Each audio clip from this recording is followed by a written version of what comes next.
iRacing is a sim racing game that combines a true-to-life racing experience with an online community of virtual racers from all around the globe. iRacing offers a multitude of officially licensed cars and tracks, laser scanned with millimeter accuracy. Their car models and mechanical systems are based on real-world physics, engineered in cooperation with manufacturers and race teams. Their skill license system ranges from rookie to pro, ensuring members are always pitted against those with similar skill sets. Members are able to sign up for a weekly race series, compete in time trials, host a private race with friends, and participate in racing leagues created and run by the community. With over 170,000 members, iRacing works in partnership with renowned motorsports organizations like NASCAR to deliver virtual races based on the real-life NASCAR Cup Series, as well as many other series on the NASCAR ladder. iRacing also features team racing, providing a variety of options for members to create and manage their own teams. Race with friends or real-world teammates in full-length endurance events like the 24 Hours of Daytona, Spa 24, or the Bathurst 12 Hour. Additional partners include IMSA, World of Outlaws, Supercars, and IndyCar, allowing members to race in their very own Indianapolis 500, Bathurst 1000, Chili Bowl, and many more iconic events. This is iRacing, delivering the most authentic racing experience short of getting into a real race car. Sign up today at iRacing.com.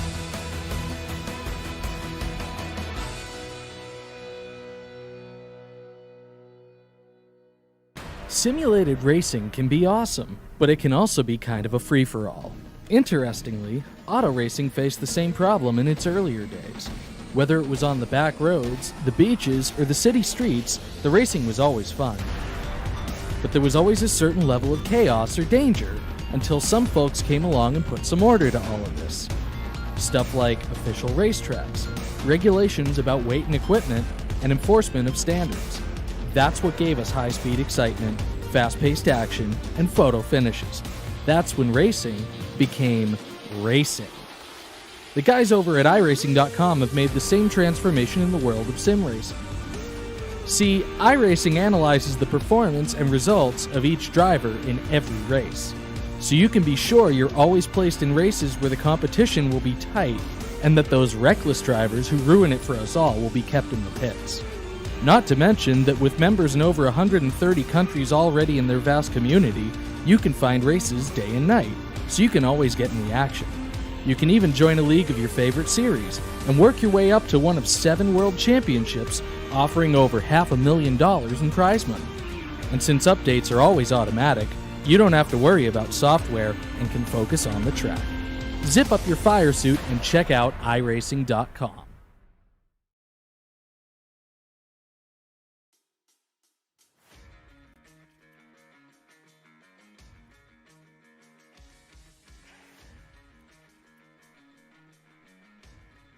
Welcome in here, race fans. Tonight, the Upstate Racing League is back in the 2022 calendar season. My name is Roger Muth with the Turn 3 Racing Network, and alongside me tonight to bring you all the racing action here from this short track for the Best Colorful Creations Pro Series is Kelly Daw. Kelly, we're back at Lanier. We were just here on Sunday night with the Big Block Modifieds for the Bartell Builders Big Block Series. Tonight now, the Best Colorful Creations Pro Series comes here for a very special night at Lanier. Yeah, we got all the dirt scraped off of the racing surface. We are back to a paved surface for these super late models. But as you mentioned, yes, this is a very special race for this league. It is in particular the Dan Dubque Memorial Race. Of course, the Dan Dubque Memorial Race came a couple seasons ago when Dan, unfortunately, one of the founding members, longtime member with the Upstate Racing League, lost his life. And unfortunately, today we still miss Dan. We still honor Dan here with the Upstate Racing League. Twice a year, the dirt side of things comes here to Lanier, and of course, the asphalt comes to Lanier. Lanier was one of Dan's favorite tracks, and we will always run. Of course, his number was 61, so we've run 161 laps here on the asphalt side of things, and we've ran 61 laps just on Sunday evening. So this little bull ring for 161 laps, Kelly, is the most laps we will run all season long on the asphalt, but it is not the most miles we're going to run all season long. Not even close, because this is one of the smaller tracks we head to. Yeah, it is a very short track, as you mentioned. These guys are flying around here. This is going to be one of our few races with qualifying because it is a Coach's Corner Challenge race. And these guys are putting down some very fast lap times. I think top of the board right now is Joe Schaefer Jr. with a 13:291. So these guys are going to go through these 165 laps like nothing else. Or sorry, 161. Yeah, and you talk about that Coach's Corner Challenge. Let's take a look at the Coach's Corner Challenge point standings after 5 rounds. These are drivers that compete in the asphalt side of things along with the dirt side of things. Justin Fuller does lead that points championship battle by 74 points over the driver out of Illinois, Brian Hacker. He is sitting back there, P number 2 in the championship standings, 74 points out. Al Smith Jr. dropped a spot since the last Coach's Corner Challenge. He's back there sitting 3rd, but he's coming off a great podium finish here on Sunday evening. We'll see if he can keep the momentum rolling. He's 92 points out. Brett Bartels is 120 points out, while James Normoyle is 218. So there's a big gap through that top 5 right now in the Coach's Corner Challenge. Justin Fuller having that 74-point lead, and just 2 Coach's Corners races left. This one, and then I believe we have one more Coach's Corner Challenge left, and that will be at the famous Five Flags Speedway down in Pensacola, Florida for the Carpenters Tax 100.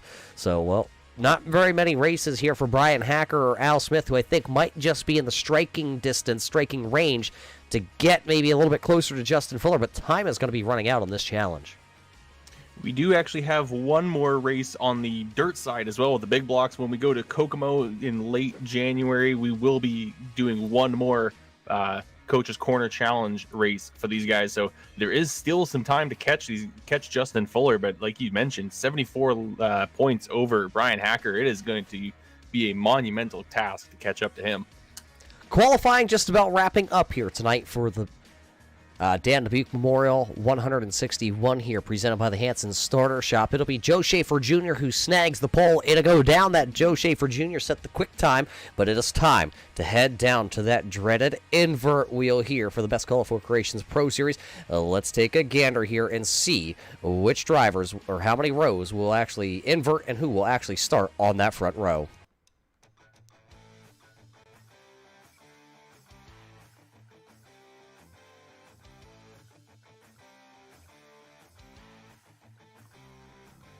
Looks like the famous number here tonight, Kelly, will be 3. We will invert the top 3 rows. So Joe Schaefer Jr., who was scheduled to roll off number 1, he will drop to the 6th spot. Yeah, so a big invert this week, taking out those top 3 rows. Basically, you've got from 1st to 6th for Joe Schaefer Jr. So with a track this small as well, it's going to be present a challenge for him. We know he's going to be fast, but he's going to be stuck behind some guys that are going to be a little bit slower than him, and it's going to be difficult to get around here. We saw him have a lot of speed all season long here, and of course, it shows in the Arts Barbershop Championship standings. Take a look at them. This is what the Arts Barbershop Championship standings look like coming into the Dan Dubque Memorial race. Robbie Keneally, the rookie, the Racing Designs Rookie of the Year, top driver right now. He has 732 points to his name coming into the evening. Justin Fuller is sitting in 2nd. He has 706 points, while Guillaume Fortin still looking to pick up that big win this season.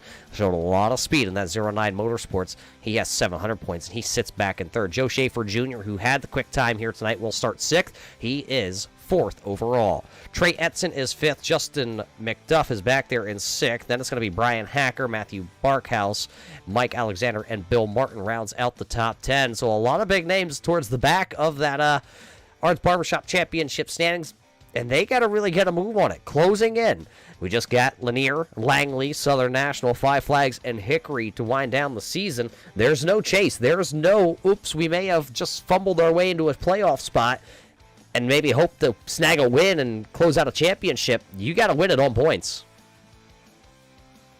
Yeah, that means you're going to have to be consistent all season long, and as we get down to the tail ends of this season, it's starting to become a bit more apparent who has been consistent. We've seen Robbie Keneally up front every single race so far. Every race has been a top 10 for him. He's got 5 of 7 races at top 5, and 3 of 7 have been wins. So Robbie Keneally has definitely earned his way towards the top, but that doesn't mean he can just cruise from here on out. He still has to make sure that he is strong through these last few races of the season, or else we may still have ourselves a different driver as our champion. Now, you've been with the Upstate Racing League a little bit longer than I have. I say a little bit. It's probably quite a few years, really, when you look back through the history of the series. Have you, or do you remember a rookie coming in like Robbie Keneally and setting the world on fire like he has so far this season? Yes, I do. Matt Cucker, a few years back, came into the Upstate Racing League, absolutely dominated, won himself a couple championships. So Robbie Keneally might be another driver like him that we are going to see dominate throughout this series through the next few years. But that doesn't mean he's invincible. We've seen a few guys been able to take on Robbie Keneally and come away with the win. So, and with only 26 points separating them, I think Justin Fuller still has a chance to reel in that one car. Well, it's going to be close here as the time is winding down in the season, just like the time is winding down here tonight before we get into our Dan Dubque Memorial 161 presented by the Hanson Starter Shop. We got to thank the Hanson Starter Shop for, well, putting on this memorial race. The Hanson Starter Shop is up in New York, in the upstate New York area, rebuilding alternators, generators, and starters. Also carrying new ones in stock with 30-plus years of business in the upstate area. Hanson Starter Shop has you covered, and they can start it all. Of course, we got to thank Best Colorful Creations this season for coming on board with the Upstate Racing League for the title sponsor of our Pro Series. Best Colorful Creations is your custom cake headquarters. Need that special cake for that special moment? Then give Beth over at Best Colorful Creations a call, the exclusive cake provider for the Upstate Racing League. We're just about ready to kick things off. Small track, a lot of racing room out there, though, and this is going to put on probably the best show of the season. Of course, we're putting it on for Dan here tonight to live on his memory, his dreams here with the Upstate Racing League. Now, let's take a moment here before we kick things off here tonight to remember Dan.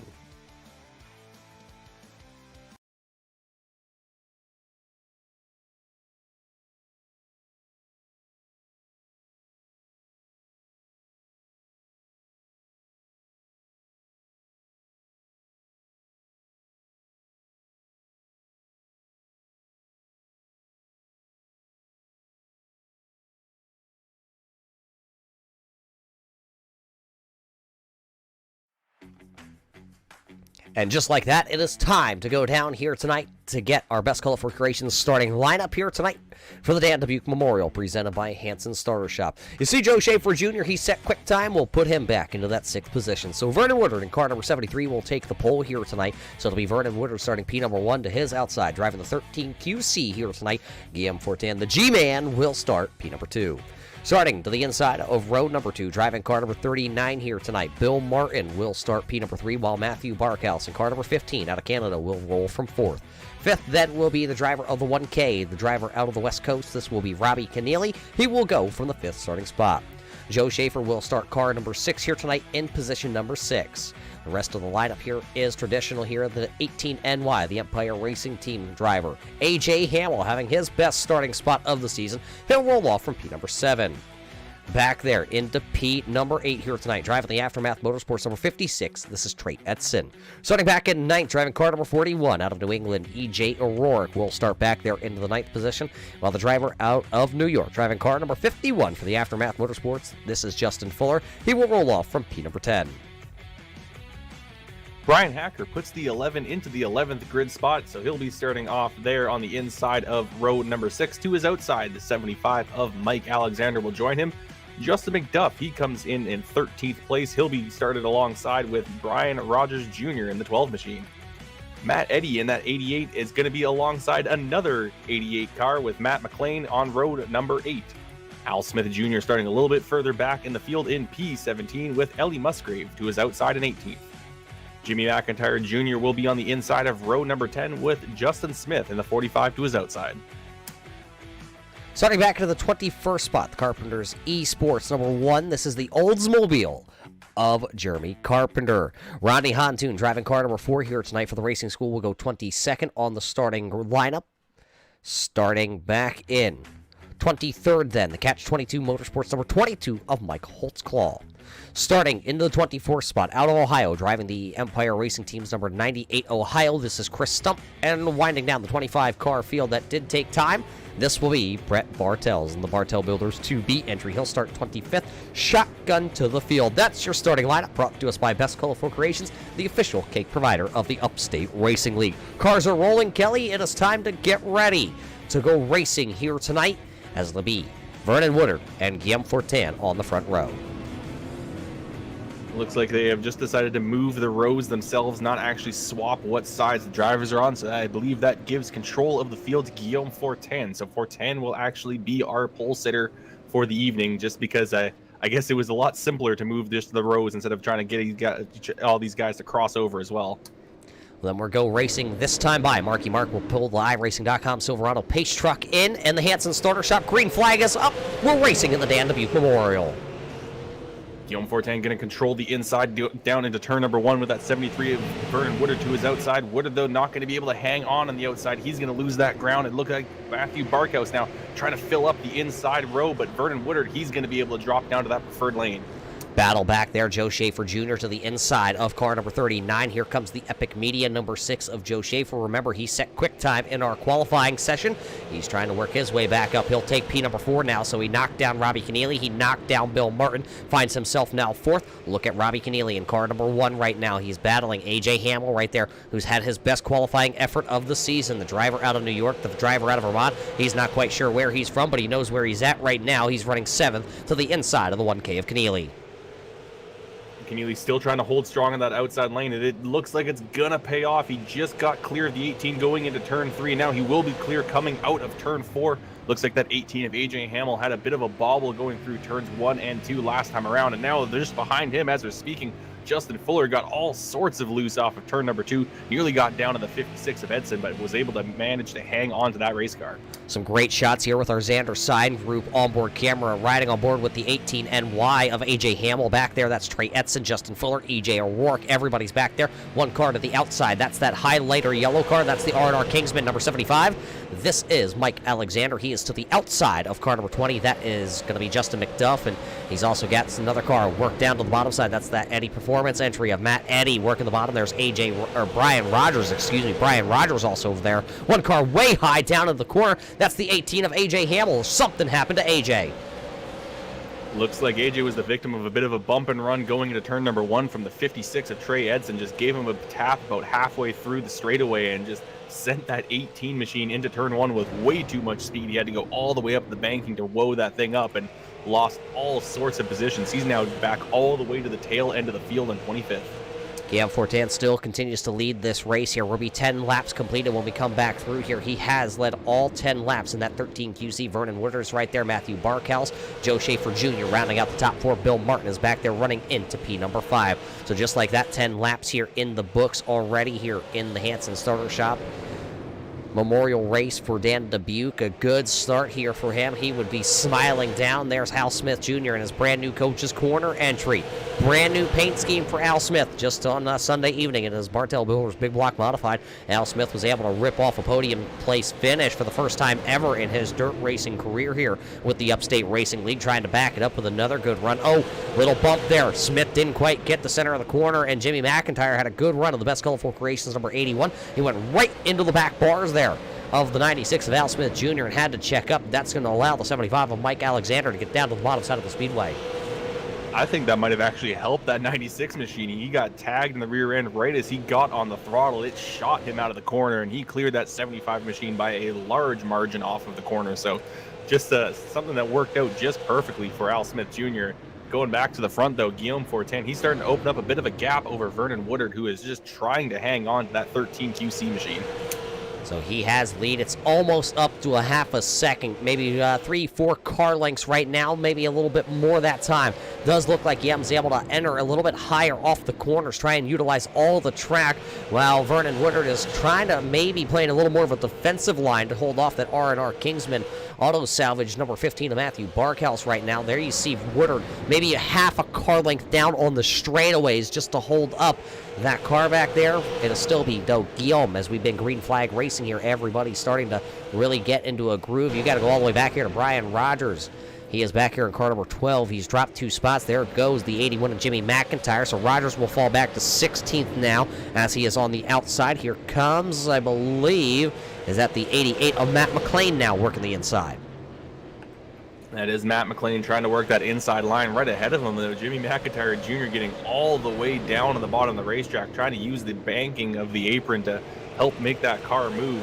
But as he comes around now, we got the 188 or the 88 of Matt McLean still to the inside of that 12 of Brian Rogers Jr. Brian Rogers Jr. is just trying to hang on to the outside lane, but it seems like right now that outside lane cannot hold any sort of momentum. Yeah, as we look over top here, Brian Rogers with the Brian Rogers Motorsports blimp camera here tonight, you can see all the different lines that these drivers are running. Rogers going to kind of arc it a little bit higher into the corner. Oh, here comes Jeremy Carpenter. Carpenter in that Carpenter's tax service Oldsmobile just almost got into the quarter panel of Brian Rogers, was able to keep it off of him. We stay clean. Now here comes the number 98 Ohio, Chris Stump, who had to start way deep into the field, outside the top 20 in his qualifying effort here tonight. Got to work to the inside of Carpenter, maybe a little bit of a love tap. That's going to bring the number 23, Ellie Musgrave, along through. She'll now pick up the 19th position here tonight. So Musgrave, who started in 18th, is back to 19th. She was running in the 20th spot, but got around Jeremy Carpenter. Hantoon back there running 21st. AJ Hamill is back to 22nd. Justin Smith is 23rd. Mike Holtzclaw is 24th. And Brett Bartels, who's having some handling issues on the 2B, he's back in the 25th spot.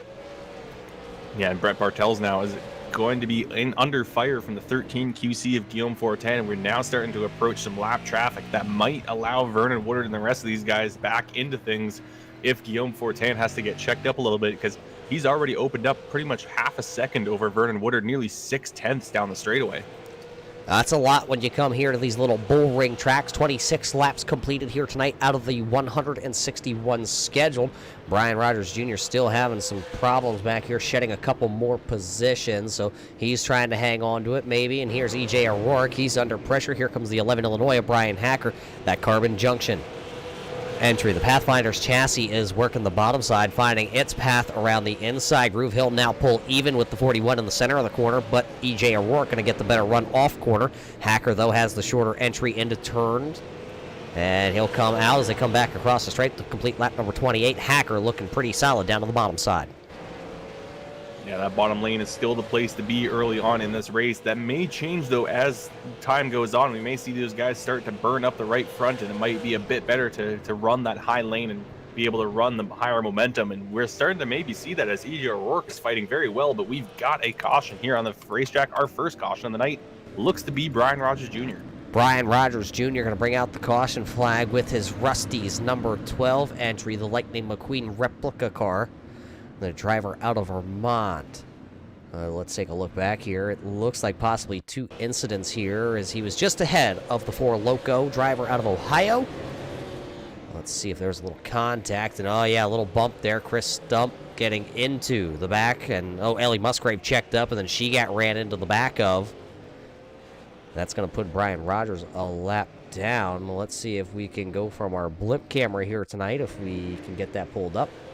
There's the blimp camera. Let's watch it from high atop of the Brian Rogers Motorsports blimp camera. There you see Stump just kind of wrapped the bottom, drove it in just a little bit farther, and Ellie Musgrave got a little tap there. Rodney Hontoon in the back of the 1 car also. Caution lights on for the first time here tonight. Guillaume Fortin, though, the driver out of Quebec City, has led all the laps here in his Racing Designs entry. Still got Rudolph guiding his sleigh here tonight. Of course, we do hope everybody had a Merry Christmas and a Happy New Year, and we hope you're all safe, healthy, and well, tuning in from wherever you are here tonight to watch the Best Colorful Creations Pro Series for the Upstate Racing League. Of course, this is the Dan Dubque Memorial Race here tonight at Lanier. And this caution is going to shape things up. We actually had quite a long opening stint here, up to 34 laps now already done and dusted in this race. And we're going to get a couple more ticked away under caution. So it is going to kind of close up this field a little bit, as Guillaume Fortin had a half-second lead over Vernon Woodard. And this will allow Matthew Barkhouse to maybe try to make a pass on Woodard, as he was right on the bumper of that 73 machine, but just could not find a way around with how tight this track is. Yeah, this track showing that it is one of those bull ring tracks here tonight, that is for sure. Lights on the iRacing.com Silverado Pace Truck are back off once again. That means Guillaume Fortin and Vernon Woodard will lead us back here into the Hanson Starter Shop restart zone here tonight for our first official restart. Guillaume going to fire really early. Vernon Woodard looks like he maybe missed a shift. They'll make contact down the front straightaway. A good jump for that 13 QC, but here comes both the 15 and the 39 around the inside of the 73 machine, who's getting moved right up the racetrack, and now the entire field is going to freight train him. So Vernon Woodard going to fall fast as he is now in the third lane above both now the 51, 20, and actually pretty much right up against the wall. Look at him working the hands. We can see his hands moving back and forth. He is in trouble on the outside. 3 wide once again. He's going to get turned. Vernon Woodard around in turn number 1. Just had a feeling that was going to be coming as these guys were trying to make 3 wide work at this very tight racetrack. I mean, the racetrack itself is wide, but when you're trying to get down to these corners, everyone's trying to get as close as they can to the bottom and then as far as they can towards the wall just to make it through these tight turns. So Vernon Woodard, who qualified P number 6 here tonight, who, because of the invert, got the start on the front row, looked like he had a pretty solid car in that first stint. Just unfortunately, that restart is not going to shake out his way. Watch it here once again. Watch what happened. He's to the outside of E.J. O'Rourke. They made contact out of turn 4, then contact into turn number 1. Going to spin the 73 around and made slight contact with the outside retaining wall with that left rear quarter panel. Don't look like much damage to the number 73 of Vernon Woodard, but there is at least enough there to put him to the tail of the field here, and that's unfortunate for the driver, who races 600 micro sprints up in Vermont, New York, and will be traveling to the state of Pennsylvania this season, kind of stretching his legs, trying to get some more seat time in different vehicles here on iRacing during the off-season. He'll have a lot of cars now to pass, though, if he wants to get back to the front. Lucky dog car will be the 12 of Brian Rogers Jr., so he'll get his lap back. He's being scored 24th place. Now we got a few new faces up towards the front that will be pressuring that 13 QC of Guillaume Fortin. Matthew Barkhouse was sitting in third when we dropped the green flag. He's now up to second. He'll be starting on the outside of row 1. But Bill Martin in that 39 machine, he's going to be on that preferred inside lane. If he can get a good jump, he might be able to get himself underneath that 15 of Barkhouse and be able to try to go after the race leader in Guillaume Fortin. At least one more lap before we go back racing here. The biggest mover of the race so far is the driver out of South Glen Falls, New York. It's Al Smith Jr. He has picked up 7 spots here since the drop of the green flag. The Stan RC Speedway opening this spring. They just posted up on their Facebook page that they got a couple events ready to go, and Al Smith Jr. representing them on the hood and the quarter panels of car number 96 here tonight, and he has up inside the top 10. Ready to go back racing here, doubled up. The Hanson Starter Shop restart zone gonna be busy here with a lot of thundering horsepower. Guillaume Fortin says it's time. Green flag back into the air. A good start from that 15 machine is going to allow him to slot down in front of the 39 of Bill Martin. Everyone trying to find racing room. As we saw that 1K of Robbie Keneally nearly went on the outside trying to make a third line work, but the 56 of Trey Edson was able to get a better run off the corner and hang on to 4th place. Keneally still stuck to the outside with the 1K right now. Brian Hacker lurking down to the bottom side. We've seen the outside work for Keneally one time here tonight, but now it looks like it's just not there since we've gone back racing. It does look like Joe Schaefer Jr. in the Epic Media number 6 will scoot away from this battle now that is raging on for the 6th position. Keneally still to the outside. Hacker still down to the bottom side. Justin Fuller is right there, and the Stay Salty number 20 of Justin McDuff is also right there. They're the first cars that are side-by-side racing here on lap number 47. These 4 drivers pretty much making a dam for the rest of these drivers behind them, and now the 1K of Keneally, he's going to give up on that high line. He's going to slot into the bottom. But someone who hasn't given up on the high line, that's the 51 of Justin Fuller. He's still trying to see if he can make it work as he slowly noses ahead of the 20 Stay Salty machine of Justin McDuff. Now he's going to get down to the bottom. He's going to look to the bottom of Robbie Keneally. Keneally's going to slam the door down in the corner. So Fuller, who's sideways now off of turn number 2 down the back straightaway, he's getting pressure because that Stays Salty number 20 of McDuff has reeled him back in. He wants that spot back, but it looks like now Fuller has got himself into a nice little bit of a run. One car's trending backwards. Al Smith Jr. turned around down to the corner, who was the biggest mover. Now he is going to go from the top 10 to outside the top 20. Yeah, just a little tap sends that 96 machine around. I don't think he got hit by anyone else. I think everyone managed to get around him, and even cleanly, none of them hit each other. So some great heads-up driving from these guys to avoid that spinning race car. And Al Smith Jr. going to lose a lot of track position, but he's still going to have the opportunity to get it back, as that race car is still good. Yeah, there you saw the hip check, and around he goes. Everybody doing a great job of missing him. So at least the quarter panel's on that coach's corner.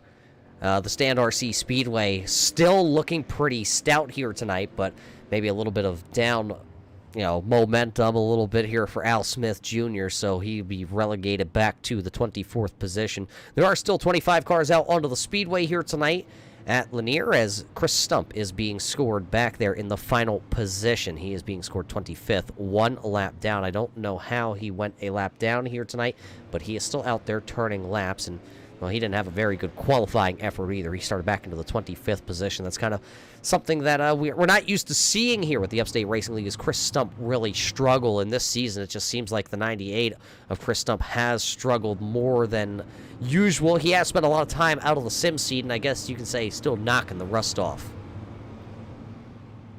Yeah, it has definitely been tough for Chris Stump. Really, things have been sliding for him over the last few years. As 2018, he was our runner-up just behind Matt Cucker, and then from then it went from to a 7th place point standings, and last year he finished 16th. This year he's way back, but he has missed a few races so far this season.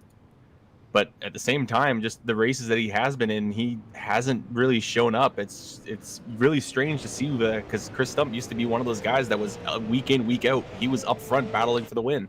Yeah, you always knew you were going to have to battle with Chris Stump. Right now, though, it does look like the lights go out. Everybody kind of scrambling to get 2x2. It'll be Guillaume Fortin, who's led the whole way so far, with Matthew Barkhouse to the outside. Bill Martin, Trey Edson, Hanson. Starter shop restart is up, and oh boy, the outside lane did not go. That was the 15 of Barkhouse. Now that's going to relegate him to being side-by-side with Bill Martin, and Martin looks like he's going to nose ahead down the back straightaway.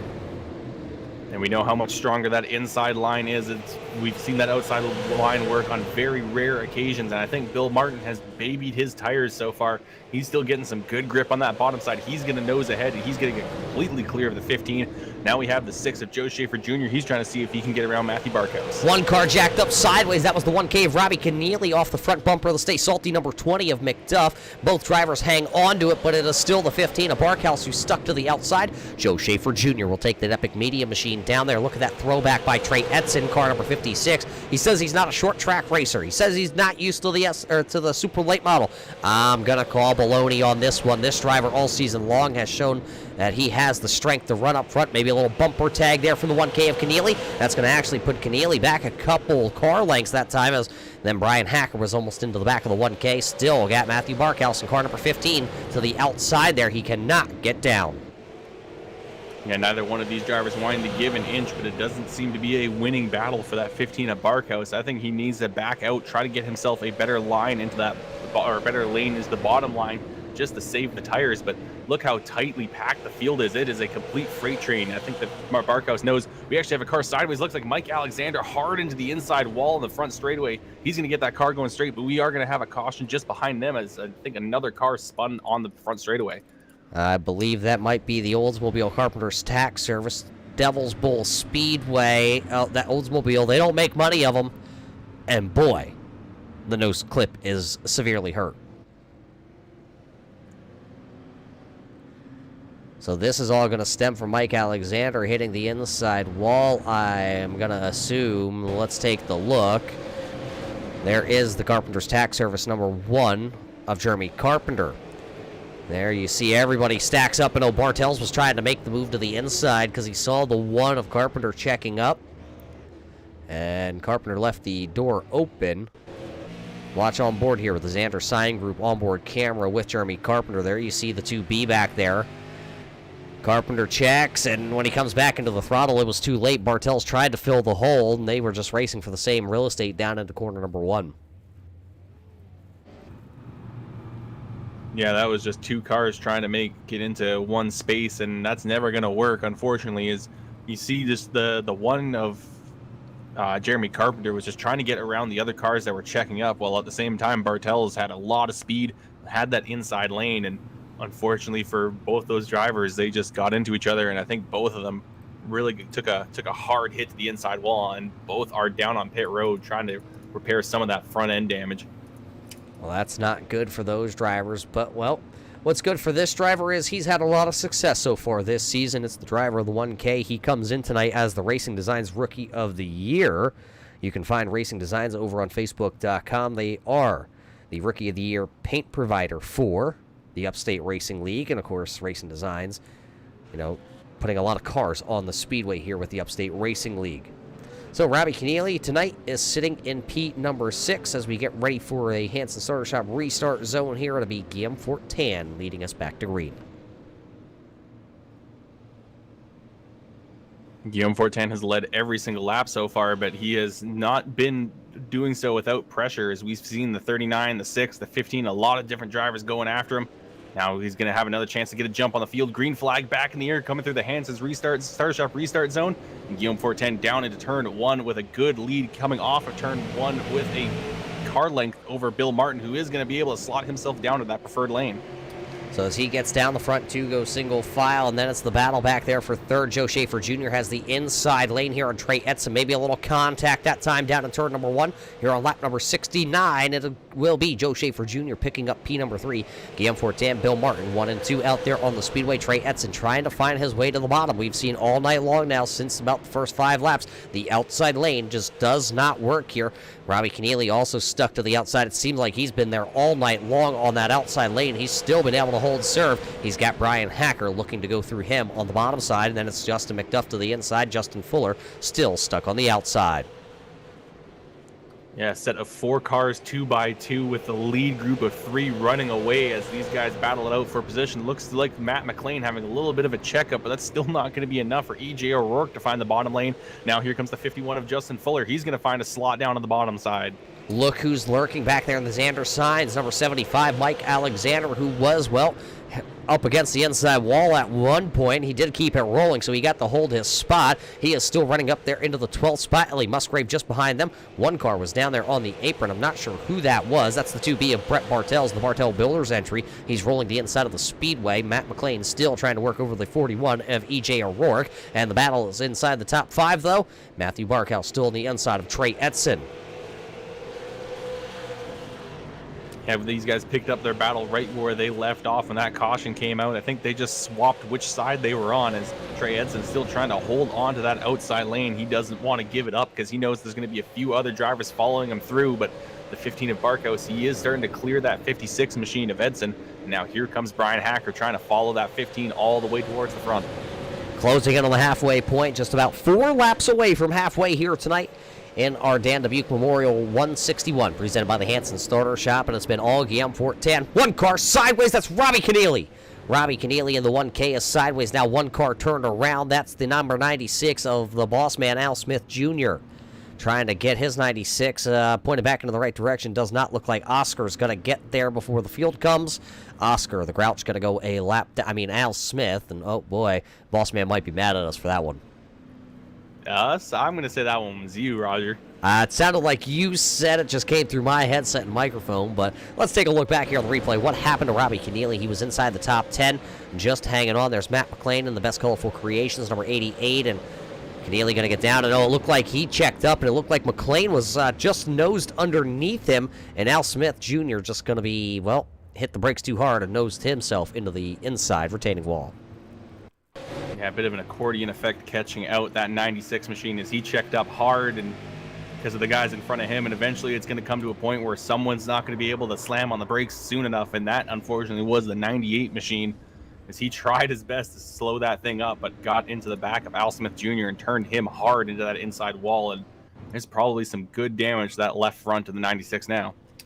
There you see Al Smith Jr. This will be the second time he is going to have to go to the back of the field here, and he had some speed. Will he still continue to have speed here when we get ready to go back racing? Of course, you see the Coach's Corner logo on that number 96 of Al Smith Jr. The Coach's Corner based in South Glen Falls, New York. The Coach's Corner is your locally owned and family run by Coach C himself. It's the food truck that's open 7 days a week from 7 to 2, open late on Thursday till 8 p.m. Make sure you stop by as there's no plate like home from the food truck at the coach's corner. So, Al Smith Jr. going to be a lap down here as we get geared up. I believe this time by we should see this is the halfway cross flags home here tonight.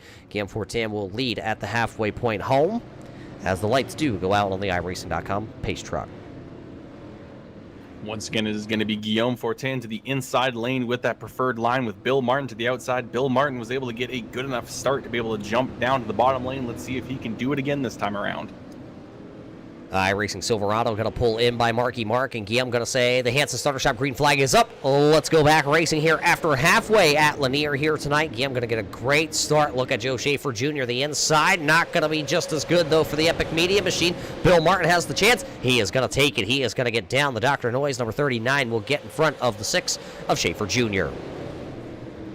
Good run from that 39 of Martin to be able to pull off the speed to get in front of Joe Schaefer Jr. I thought he was going to lose second place to that Epic Media Machine, but he is going to be able to hold on and keeps putting pressure on Guillaume Fortin. Oh, big shot from the 6. I think there was a bit of a failure from that 6 machine as Joe Schaefer Jr. went hard into turn 1.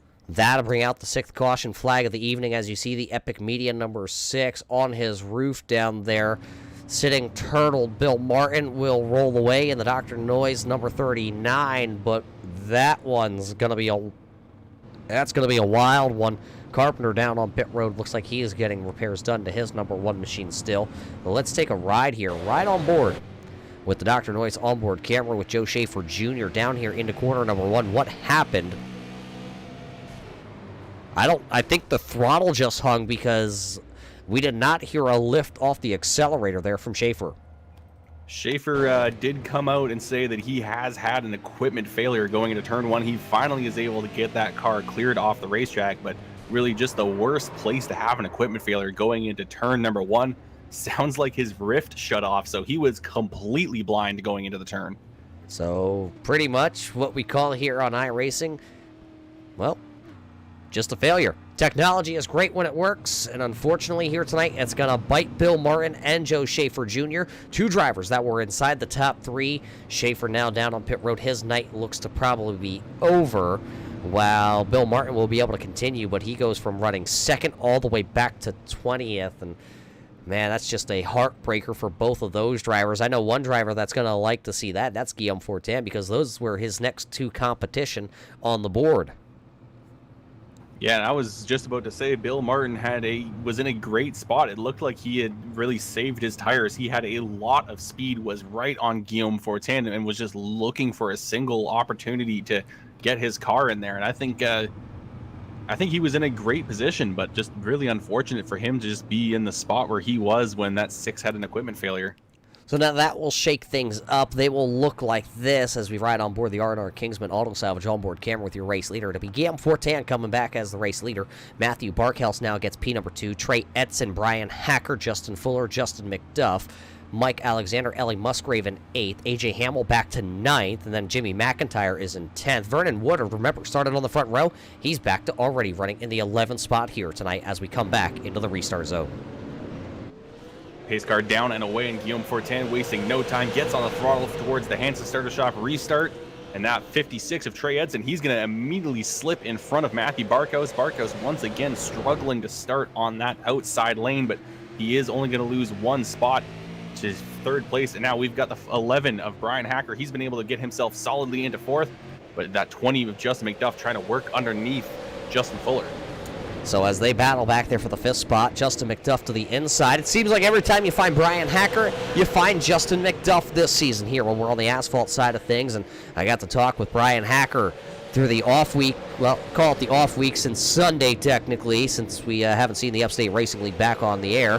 As Brian Hacker said, it's just been kind of a rough season so far for him. Not only on the asphalt side of things, but on the dirt. He's used to going to victory lane. He's been winless on the dirt in the Big Block Modified Series, and now tonight having himself finally a great run here with the Best Colorful Creations Pro Series. Yeah, and there's been a few drivers that have worked their way up towards the front. Just behind them, we got the 75 of Mike Alexander. At one point, he was at the inside wall down the front straightaway. He's been able to recover, get himself back up into the top 10, trying to look to get himself in the top 5. just a little bit behind them, the 23 of Ellie Musgrave. She's been on the receiving end of a lot of hits in the last few races. She started way back in the field, but she's been able to gain 9 spots, but unfortunately now stuck on that high side that is not very fast tonight. Yeah, she just made a little contact with AJ Hamill just a couple laps ago. So the driver off the West Coast, Washington is where she resides when she's not traveling the country racing. She's right now battling with a couple drivers from the Northeast here. AJ Hamill still working the inside with the Empty the Tanks Orca Coolers entry. And then Vernon Woodard is now back inside the top 10 with car number 73. He is very fast here tonight. Can he work his way back up? We're going to see 61 laps to go here tonight in the Dan Dubque Memorial Race. When we come back around to the line, it's still Guillaume Fortin out front by about 0.4 of a second. And then you still got, well, who is that? That was the Justin Fuller and Justin McDuff that are still side by side ahead of Mike Alexander back here. They're still battling here on lap 100. Yeah, we've had a few drivers that have gone for a spin and have been able to work their way back up. We see just the 3 of them on the line right there. We've got the 73 of Woodard, the 1K of Keneally, and the 98 of Chris Stump. All drivers that have been involved in an accident, been at the back of the field at some point, and now have got themselves up in towards the top 10, trying to battle their way into that top 10, as these guys are all shuffling positions right now. Right now, one of the biggest movers of the race, Ellie Musgrave, still trying to battle on that outside. We talked about how we haven't seen the outside really work very much. Well, that Narrative Coffee, number 23, the driver out of Washington State, was making it work for a moment. Now AJ going to slip up. They're going to make a little contact. It's going to bump Ellie Musgrave back to 10th because Vernon Woodard is going to slip through. Now here comes the other West Coast driver, the 1K, Robbie Keneally out of California, now working on the inside. Yeah, Musgrave just kind of getting shoved away from the apex and not allowing her to get on the throttle down the straightaway. Now she's going to get into the 1K. The 1K of Keneally, he's going to manage to hang on to that race car. Got all sorts of out of shape through turn 4 just because of a little tap from that 23 car. But he's going to gather it back up and really lose no ground at all. So Musgrave's still stuck on the outside. That is going to be the 81 of Jimmy McIntyre Jr. and the Best Colorful Creations, the Misfit Motorsport Chevrolet down on the inside there. Now they're going to make a little contact there. And oh, the 81 going to be into the wall. Ellie Musgrave going to get turned around along with it. So the 81 of Jimmy McIntyre, Ellie Musgrave in car number 23, and I believe there was another car there, Chris Stump in the number 98 Ohio, involved to bring out our 7th caution flag here of the evening. Unfortunate for all those drivers. We just talked about how they were having so much success here, having good runs at Lanier, and now they're all involved here in our 7th caution flag of the evening. Watch it once again. There you see the 23, Ellie Musgrave to the outside. There you see Chris Stump, Jimmy McIntyre right there. They just get hooked off the corner. Brian Rogers Jr. also involved. That was the 88 of Matt McLean. He was involved also. So cars just going every which way here.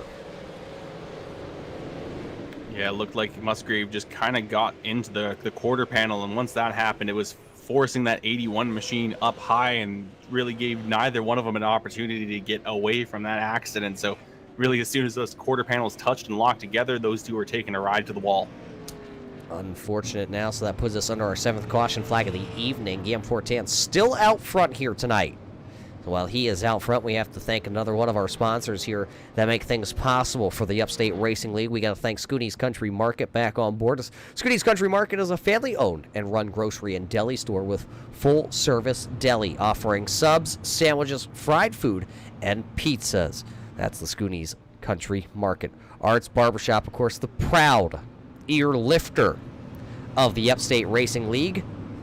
He also is back for the point standings, and of course Best Colorful Creations, the cake provider for the Upstate Racing League. Coming back into the Hanson Starter Shop restart zone here tonight for the Dan Dubque Memorial 161, presented by the Hanson Starter Shop here for the Best Colorful Creations Pro Series for the Upstate Racing League. Guillaume Fortin to the inside, Trey Edson and his Dodge to the outside. Another great start by Guillaume, and a great start by Trey Edson. One car not coming up to speed. That was the 15 of Matthew Barkhouse. Contact in the corner. Bumper tag, one car going around. And it looked to be the 75 of Alexander getting turned around. Unfortunate for him, as we mentioned, he was another guy that got kind of put to the inside wall earlier, had fought his way up to the top 5, and then just a bit of an accordion effect underneath of him that sent the 15 up into his rear quarter panel and sent him around. So unfortunately, watch the highlighter, yellow, the R&R Kinsman entry. There you see down into the corner the contact, and both R&R Kinsman. Xander's sign car is going to make the contact, and Matt McLean nowhere to go. Very tight as the highlighter yellow machine of Alexander was just sideways already sitting in this track. And that's what will bring out our caution flag here once again. So a rash of caution flags here, all on the restarts. You know, late in the going, everybody knows they have to go if they want to get some spots, and, well, just not a lot of racing room out there. There was a lot of, everyone was trying to get towards that bottom side and going into the first turn, and it caused a bit of a checkup. And as soon as these guys stacked up, they got into each other and unfortunately just sent that 15 car out towards the high line where he got into that 75. I think as soon as he got into the back of the 11 and got hit in the back, he pretty much had no control over his car at that point. Well, the driver out of Nova Scotia will come to pit road in car number 15. The R&R Kinsman Auto Salvage is down on pit road. I don't know if they're just going to check the clearance here tonight. That Xander sign group entry, it does look like they're going to at least put right side tires on car number 15 because, well, he's got to go to the back anyway. You might as well see if you can come put tires back on it. Does look like Bill Martin did get the lucky dog, so he will be in the 18th position now, back on the lead lap, so that's good for him. He can now try and give it another go and claim a couple more positions here. Remember, every point will matter because, well, there's no championship chase this year. It's gather as many points as you can in the races that we have scheduled this season, and then at the end, the guy with the most points, he's crowned the champion for season number 11. We do have a couple of drop weeks for these guys to work with, but at this point in the season, a lot of these guys have already used them with some previous accidents and some previous DNFs, but coming out into the Hanson Starter Shop restart zone, once again, Guillaume Fortin having control of the field, gets a good start, but Trey Edson as well having a fantastic start. And look at that 51 of Justin Fuller. He was trying to see if he could make something happen on that high line. He's actually got a full head of steam coming down the back straightaway. The two Aftermath Motorsports drivers that are battling side by side, the Mustang to the outside, the Dodge to the inside. Trey Edson holding him off for the time being, but they got that Mustang, that Carbon Junction entry. The number 11 Illinois of Brian Hacker is right there, so if he slips up, Fuller knows he has to go. He can't slip up at this point. We're under 60 laps to go. Maybe a little contact that time out of turn 4 between Hacker and Fuller. No love lost between those two drivers. They race on the dirt side of things. They're used to trading some paint. It looked like the 56 as well got loose off of turn 4 last time around. Checked up pretty much all of these guys as they all kind of slid a little bit, and that's just the case with these cars. You've got a lot of power connected solely to your right foot. You've got to be able to put it down smoothly and effectively, and that's what's happening now for Brian Hacker. He's making that inside line work. He's keeping that car nice and tidy, and he's working his way up into third place. Now the 51 of Fuller, he's going to have to get a little bit of a checkup because he saw a single slot to open up right between the 11 and the 20, and he wanted to get in there. Now you see everybody going to the bottom side of the speedway. You'd have to almost go all the way back to right around the 14th, 15th position before you can find somebody that is side by side. First driver that we find side by side, well, it's the coach's corner entry. The number 96 of Al Smith Jr. He's still the outside of car number 45. He's been quiet all night. That's Justin Smith in the Pillsbury Doughboy entry. They usually call him the Bearded Wonder from Wilton, but I wonder if he's more like the Pillsbury Doughboy with a beard. Right now, Justin Smith running into the 13th position as the boss man is right behind him. Al Smith trying to slot down to that bottom lane, but the 75 of Mike Alexander, he's going to try to take it away as he got his nose in right into the entry. Now Smith going to be just enough through turns 3 and 4. He's going to be able to hang on to the position. So as Al Smith holds off the number 75 of Mike Alexander, Bill Martin is also right there. Brett Bartels, Matthew Barkhouse is back out there. He does stay on the lead lap. Jimmy McIntyre also on the lead lap. He's back there running into the 19th position currently on our scoring. One car out of the race here tonight. It's the Oldsmobile number 1, the Jeremy Carpenter entry. He's going to be finishing tonight here into the 25th position. Joe Schaefer Jr. still sitting down on pit road. They're trying to scramble to get his equipment back fixed. He's being scored 24th, but multiple laps down. So 19 cars on the lead lap. Race leader still the number 13 QC, Guillaume Fortin, still looking for, better knock on some wood, race fans, his first win with the Upstate Racing League. Yeah, but we cannot consider it a done deal at any point. We saw that especially with Oxford Plains, where he came into a one-lap shootout with the lead and then ended up way back in the field as with a crazy restart. And He's got a lot of pressure on him right now. Trey Edson and Brian Hacker pretty much nose to tail with him and nose to tail with each other. As looks like Hacker taking a look to the inside, seeing if he can maybe find an opportunity to get to the inside of that 56 machine. You talk about the top three right now, the drivers that maybe have the most experience in these super late models. You definitely got to give the nod to the 13 QC of Fortan. The G-Man has more time behind these super late models than Trey Edson, that's for sure. Brian Hacker may be a close second in that battle, but still not a ton of racing seasons, especially here with the Upstate Racing League. As one car slow to the outside there. I believe that's the 98 Ohio, and oh, Chris Stump almost gets run over. Yeah, don't know what happened with Chris Stump, if he maybe got turned around and the caution flag did not fly, but that 98 machine was slow on the exit of turn 2, and that almost caused a problem for a few of these drivers. Luckily, they were able to shorten up their corner exit and just managed to stay off that 98 Ohio. So Stump a lap down now. I do believe that's 2 laps down as the battle, though. Here comes that 39, Bill Martin. A little contact there. Ellie Musgrave in the car number 23, and I believe, oh, more contact, Matt McLean. They're going to door bang down the straightaway. I believe maybe short track, the 3-tap Teddy rule maybe here. Oh, Ellie Musgrave going to get tapped from McLean, and she's going to go sideways, and oh, big stack up. Alexander has to hit the hooks. Al Smith Jr. had to hit the hooks, but boy, there's some tempers going on down there tonight. Yeah, definitely some short track racing. As you mentioned, this is quite the bull ring here, as everyone is just nose to tail, and there is really only one lane to go in, and it's that bottom lane, as we've seen every single driver trying to stay as close as they can to the yellow line through the corner. Some of them now even going below the yellow line, as we're seeing a few of these guys use the apron to their advantage, especially that 56 of Trey Edson. He's trying to see if he can use it to his advantage and get his nose just underneath that 13 QC. 8 cars in this front group here, 7 of them on the lead lap. Vernon Woodard is the final car on this train with 24 laps to go here tonight in the Dan Dubque Memorial 161, presented by the Hanson Starter Shop. It'll be Guillaume Fortin coming back across the line, Trey Edson, Brian Hacker, and Justin Fuller. Fuller using that bottom lane that you talk of. He's trying to find a way underneath the 11 Illinois of Brian Hacker, as Hacker is just sitting there calm, cool, just like the other side of the pillow. But there goes Trey Edson. Got a little sideways that time. Everybody just stacked up behind Guillaume Fortin. Kelly, 21 to go when they come back here by the line, as Guillaume just kind of holding the pace, holding the field back, or is, well, maybe did he run the tires off too early?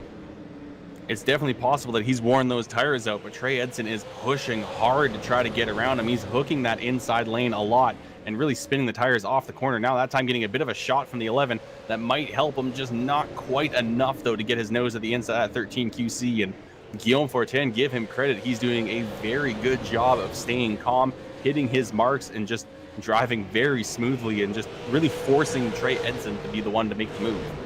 Couple drivers here trying to make a couple moves as they know the clock is winding down. The 1K of Robbie Keneally is going to slip up. He's going to allow, that is the 39 of Bill Martin to get by him. That's also the 15 of Matthew Barkhouse. Remember, Barkhouse came to pit road. He has at least new right side tires. I'm looking at it. Yeah, at least right side tires. So does Bill Martin. Bill Martin, I missed that. He did come down on lap 107 and put right side tires on the 39 machine. So both those drivers have at least 2 brand new tires. There's Vernon Woodard trying to pick up the 8th spot here from Robbie Keneally. Both those drivers, 2 of those Racing Designs Rookie of the Year contenders, battling inside the top 10 here tonight. Woodard takes the spot. Now a crossover move. Here comes the 1K of Keneally back inside of him. Look at the 20 of McDuff. He is falling down on the inside. Bill Martin will go around the high line to get around him. Bill Martin definitely using his grip to his advantage here as he's trying to work his way through the field. Now he's right up to that rear bumper of Justin Fuller. See if he can maybe try to go that high side once again, maybe see if that will work, and that would definitely be quite the sight to see as we see the 11 right up in front. Brian Hacker tried to dive to the inside of Trey Edson. He is desperate to try to get around that 56 machine. That's because he knows the fresh tires are coming. Here comes the 39. Bill Martin going to go way down to the apron here. Little contact there. Fuller into the back bumper of the 11 Illinois Hacker, and that's going to now lose Justin Fuller the spot. Here comes the 15. Barkhouse down to the inside also. So Fuller now trending backwards as he's stuck to the outside. Bill Martin and Matthew Barkhouse are coming to the front. Now Guillaume Fortin has got to hope that the 39 and the 15 will be held up by the 11 and the 56, and now Bill Martin giving a bit of a bump to Brian Hacker, basically forcing Hacker to move out of the way. Martin going all the way down to the wall of the racetrack. He's going to get himself around to third place. Now here comes the 15 of Barkhouse just following him through. So now Hacker going to be relegated to the outside along with Fuller. Here comes McDuff to the inside of Fuller. The 15, though, Barkhouse trying to clear the 11. He will. They go single file now for the top 5 positions. Hacker is going to be under attack, though, by his teammate out of the Empire Racing Stables as we're getting the double high five. 10 to go here tonight for Dan Dubuque. Now here comes Bill Martin. We got to keep an eye on that 39 machine. As he gets loose coming off of turn 2. He's trying to use the entire width of this racetrack, going all the way down onto the aprons through a few of these corners, trying to get underneath the 56 and the 13. He's got the speed, he's got the pace, but he just has to find a way through. Now he's going to give an opportunity to Barkos as he goes up the racetrack, allowing Barkos to get to the inside. Yeah, kind of all got jammed up on the bottom side of the Speedway. The 56 of Edson was into the back of Guillaume, and then Martin was into the back of the 56. That kind of put Martin opening up that inside lane there for the 15 of Barkhouse. Now Barkhouse going to make it 3 wide off corner number 4. Maybe a little sideways there for Trey Edson, but they're 3 wide once again down here. They're going to put Edson in the middle. Fresher tires to the outside. Bill Martin going to come out like a rocket ship of turn 2. Fresher tires on both sides, and they're going to try to go for it at the race leader as well. Here comes Bill Martin to the outside of Guillaume 410. He's going to get a little tap, go up the racetrack. He's still going to make it work. Here comes the 15, 3 wide for the race lead. It's going to go to Bill Martin coming down into turn 3. He's going to have a nose ahead. He's going to have the pace off the corner. Bit of a tap to Guillaume 410, and Barkhouse is through as well. Oh no, more tap to the back bumper of the 13 QC with 5 laps to go. First time we've seen a new race leader.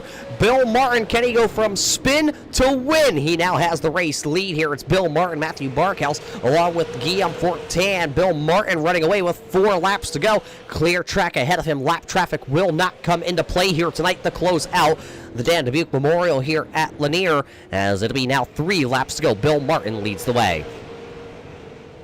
Bill Martin leading over Matthew Barkhouse. Both of these guys with fresher tires, both of them pitting on fairly similar laps. As Bill Martin came down 107, Matthew Barkhouse 114. I think there was a caution in between then as well, but looking a little bit further back after these guys ran away, Guillaume Fortin checking up the rest of the field. There is a huge gaggle of cars all battling as we come down for the white flag. It'll be the white flag this time by. It'll be the final trip around the Speedway presented by Carpenters Tax Service. It's the final lap of the Dan Dubuque Memorial. Will it be Bill Martin? Will it be Matthew Barkhouse? Final time down the back straightaway into 3. It does look like Bill Martin might be able to hang on. He's going to slip off the bottom side of the Speedway, but he'll come back to the checkered flag. Bill Martin going to win the Dan Dubuque Memorial here, presented by Hanson Starter Shop. Matthew Barkhouse, Guillaume Fortin going to hold on for another podium finish. He'll finish 3rd. Brian Hacker in 4th. Trey Edson. And Brian Hacker getting into it after the checkered flag there. We'll see how they feel about that one. But Bill Martin will go ahead and win this race here tonight. Spinning to going 2 laps down, coming back out here and winning tonight's show. Yeah, some fantastic driving for Bill Martin and Matthew Barkhouse, as well as those 2 guys with the fresher tires, just absolutely just cutting their way through the field. We saw them go 3 wide multiple times to get around a few of these guys, and some of them even going all the way down towards the inside wall through the corners. So with Martin picking up the win, Barkhouse 2nd, 3rd to Guillaume. We're going to step away for just a moment. We'll be back here at Lanier to talk to Bill Martin, your race winner, the driver out of Wisconsin, along with Barkhouse and Guillaume Fortin here tonight for the Dan Dubuque Memorial, presented by the Hanson Starter Shop for the Best Colorful Creations Pro Series for the Upstate Racing League.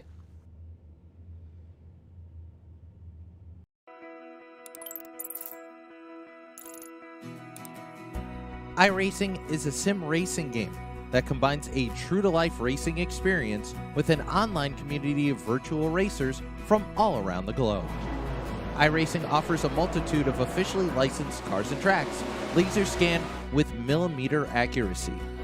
Their car models and mechanical systems are based on real-world physics, engineered in cooperation with manufacturers and race teams. Their skill license system ranges from rookie to pro, ensuring members are always pitted against those with similar skill sets. Members are able to sign up for a weekly race series, compete in time trials, host a private race with friends, and participate in racing leagues created and run by the community.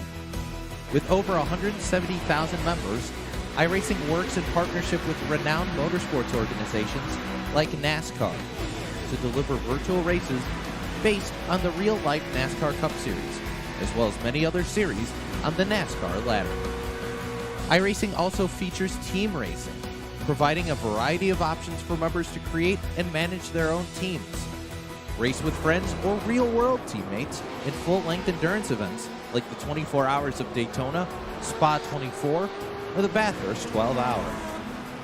Additional partners include IMSA, World of Outlaws, Supercars, and IndyCar, allowing members to race in their very own Indianapolis 500, Bathurst 1000, Chili Bowl, and many more iconic events. This is iRacing, delivering the most authentic racing experience short of getting into a real race car. Sign up today at iRacing.com.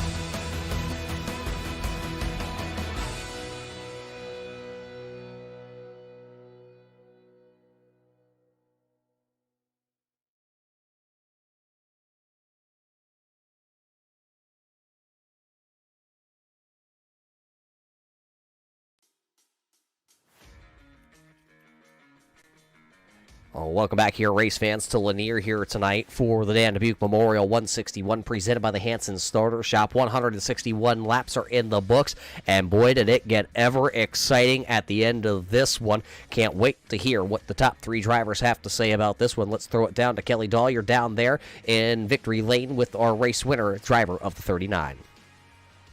Yeah, caught up now with driver of the 39, Bill Martin. Bill, finally it comes after over halfway through the season. You get your first win of the season. How good does it feel to finally notch that mark on your score sheet?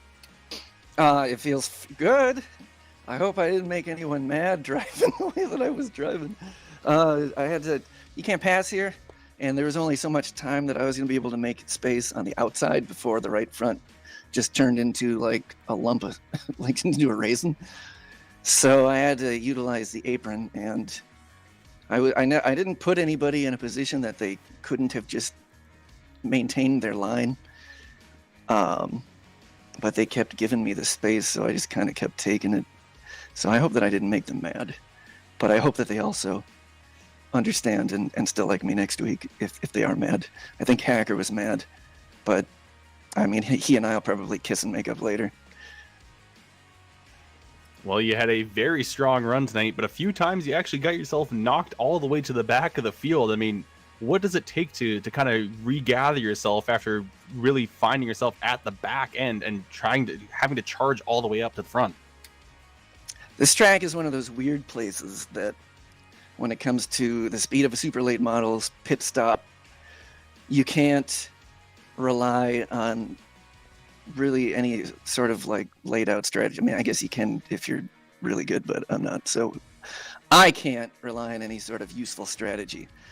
And what ended up playing out, because Joe had that blackout on his screen and he ran in the back of me, is it forced me to the back, and it put me in a position where it's like I might as well take at least 2 tires, which I didn't even realize put me a lap down. So I was lucky to even get the lucky dog, because I didn't even know I was a lap down. I was just like, I can get tires, because, you know, anybody from usually about 5th back can get at least 2. So I always get 2 tires, see how it works out. And it just timing-wise worked out, because the guys at the front, they're not going to pit and potentially give up track position just because one wiener in the back's got new tires. It happened to work out for me. Well, it definitely did work out for you, and that's going to bring you a little further up the standings. How are you feeling, though, with your chances towards the tail end of this season? I mean, all the finishes that I've got are decent. I mean, they haven't been podium finishes. And then I missed 1 week, and then I had one that was definitely the kind of week that you're like, that's going to go in the drop pile. But all the other weeks have been decent. I just think that there's at least 4 other drivers that are doing just as well as I am, and then Robbie's doing better than all of us. So I mean, unless something really drastic happens, I mean, I just kind of expect Robbie will probably win the championship. I don't think about it too much, because I don't necessarily want to win the championship trophy. And then, I mean, I guess it would be funny to make myself the trophy and then brag about it way too much until everyone is entirely sick of it. So, I mean, I guess there's that. I could do that. Should I do that? Should I try and win the championship? Make myself a trophy? I mean, that's definitely a possibility. I think you'd save some money on shipping with, you'd only have to send it to yourself. Do I still have to actually package it and then send it right back to my own dumbass? I mean, if you want to, you can put it in a box, put it in into your mailbox. Then you can come out of your house and go, "Oh, look, a mail! It's a package. I think it's my trophy." While the mailman drops it off, like, "You son of a bitch." Cut out the middleman. Put it in your own mailbox. But There you go. Thanks for coming out and talking to us, Bill. It's always a pleasure when we got you up here for your interviews. But before we let you go, who would you like to thank for your win tonight? Well, I guess I have to thank Joe for running into the back of me and not buying a new computer like I told him to 2 years ago, because it ended up working out with the tire strategy.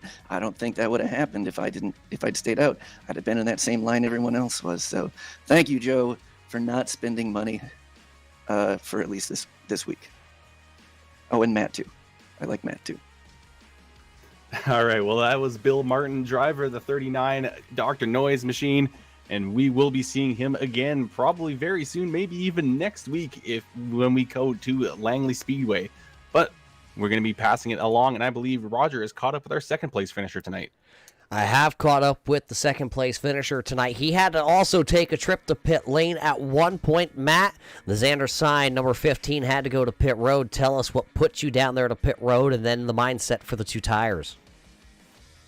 Yeah, just kind of like in Bill's case. I wasn't planning on going down the pit road, and it actually worked out for the better. I'm glad that I kind of got caught up in something there, and honestly thought it could have been my fault because I was a mess on that restart.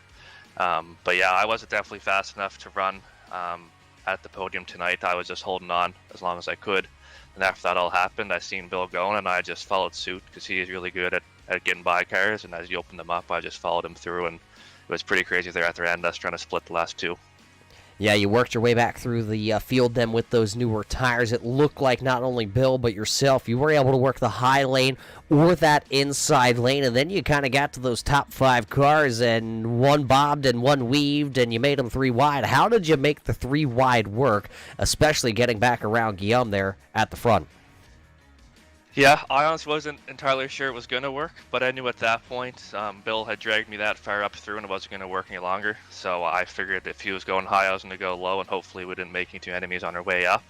I do apologize for kind of dooring Guillaume there at the back, at the very end there, but other than that, it worked out pretty good for us, and I came back at a better spot than where I think I would have been, and can't complain about that.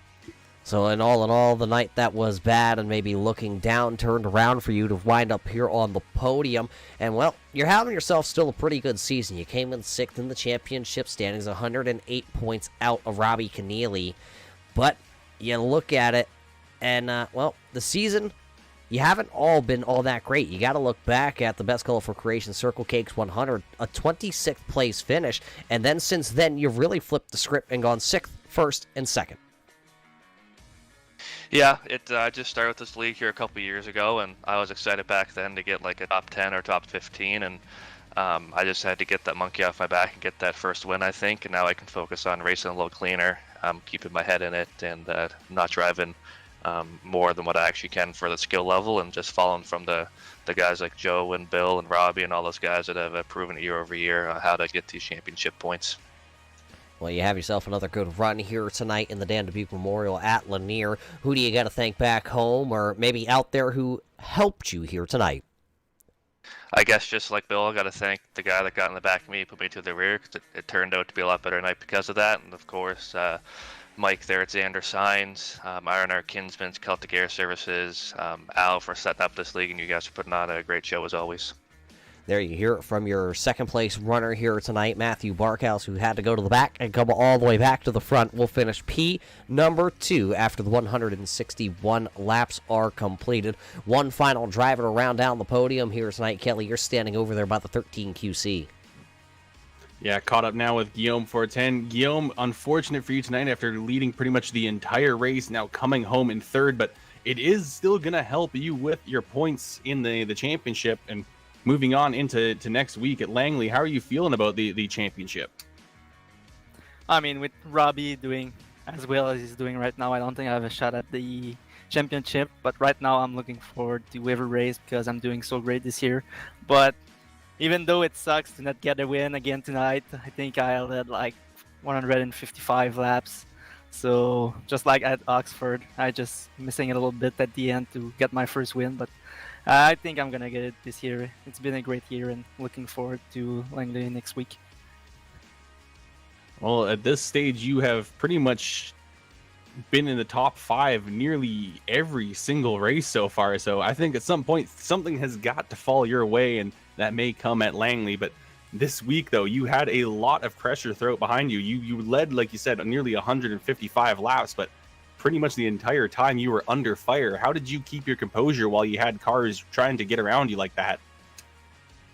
I mean, I was just trying to save my right front tire pretty much during all the race. It didn't work out at the end because I was really tight, and I think Trey was faster than me. But like they said, it's like a one-lane track. It's really hard to pass here, so I think that helped me to stay at the front. All right, Guillaume. Well, very good job here tonight. Hopefully we will see you again at Langley. But before we let you go, who would you like to thank for your third place run tonight? Yeah, first of all, I have to thank Hugo for spotting me tonight. He helped me stay calm and hitting my line every laps, and also Racing Design for sponsoring me, and you guys for putting an awesome broadcast. All right, thank you very much for coming and talking to us. That was Guillaume Fortin, driver of the 13 QC and your third place finisher tonight. Now I'm going to send it back up to Roger for some final thoughts. Tonight here for the Dan Dubque Memorial 161 presented by Hanson Starter Shop will go to Bill Martin. Matthew Barkhouse will finish second, while you heard from Guillaume Fortin. You heard from all 3 of your podium finishers here tonight. Probably one of the best short track races we have seen all night long. Dan Dubque would have absolutely loved to race here tonight with the Upstate Racing League, especially here at his favorite track, putting on one of the best shows every time the Upstate Racing League comes here. And how about Bill Martin and Matthew Barkhouse both having to go to pit road after having untimely errors with them getting spun out here tonight? And of course, that's going to help them. And they did come back through the field, and they put on one heck of a battle. We didn't think 3 wide was going to work. We saw it not work for Vernon Woodard, who actually will come back to finish the 9th position after starting on the front row. But those two, Martin and Barkhouse, they were the show coming through the field here tonight. An absolute stunning race. And, well, now we're going to head to Langley, another one of those famous short tracks here in the URL schedule. Yeah, Langley is another track that can put on some fantastic racing, and we saw some amazing racing here tonight, especially with the strategy that we saw, like Bill Martin and Matthew Barkhouse doing what I thought would be unthinkable and taking tires, and it really worked out for them. Like you said, we saw Bill Martin going all the way down onto the apron, and then Matthew Barkhouse following him down there too, and there's pretty much no banking down there once you go below the yellow line, so that just shows how much those tires helped. 2 tires getting it done here tonight, but that's basically gonna do it here tonight from the Lanier National Raceway here. Of course, this is the Dan Dubque Memorial Race presented by the Hanson Starter Shop. Next week, when we come back with the Upstate Racing League, it will be the Best Colorful Creations 100 at the Langley Speedway. Until we see you next time, race fans, we hope you all enjoyed tonight's show here from Lanier, as we will catch you next time. Till we see you then, everybody stay safe, and we'll see you at the races.